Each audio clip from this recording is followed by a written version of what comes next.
அண்மை செய்தி. தங்க கடத்தல் தொடர்பாக கொலையான மகன் குறித்த வழக்கில் சிபிசிஐடி விசாரணை கோரி தாய் வழக்கு தாக்கல் செய்திருக்கிறார்கள்.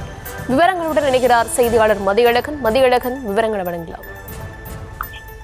பல கோடி ரூபாய் மதிப்புள்ள தங்க கடத்தல் வழக்கில் கைது செய்யப்பட்ட நபர் உயிரிழந்த விவகாரத்தில் தனது மகன் உயிரிழந்த விவகாரம் தொடர்பான வழக்கை சிபிசிஐடிக்கு மாற்ற கோரி அவரது தாய் சென்னை நீதிமன்ற மதுரை கிளையில் மனு தாக்கல் செய்திருந்தார். இந்த மனு நீதிபதி புகழேந்தி மீது விசாரணைக்கு வந்தது. அப்பொழுது விசாரணை முடிவில் இந்த விவகாரத்தை பொறுத்தவரை போலீசாரினுடைய நடவடிக்கை அதிருப்தியை ஏற்படுத்தியுள்ளதாக நீதிபதி குறிப்பிட்டிருக்கிறார். இதுவரை இந்த வழக்கில் போலீசார் முறையான விசாரணை மேற்கொள்ளவில்லை எனவும், கொலை சம்பந்தமான போதிய ஆதாரங்களை திரட்டவில்லை, 5 கிலோ தங்கம், 30 லட்சம் ரூபாய் பணம் இந்த வழக்கில் பறிமுதல் செய்யப்பட்டுள்ள நிலையில் கொலையான நபரிடமிருந்து குற்றவாளிகளுக்கு பணப்பரிமாற்றம் நடந்துள்ளது. அது சம்பந்தமான வங்கி ஆவணங்களையும் போலீசார் கைப்பற்றவில்லை.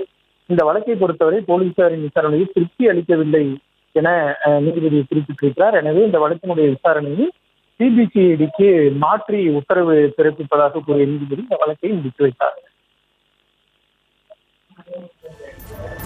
விவரங்களுக்கு நன்றி.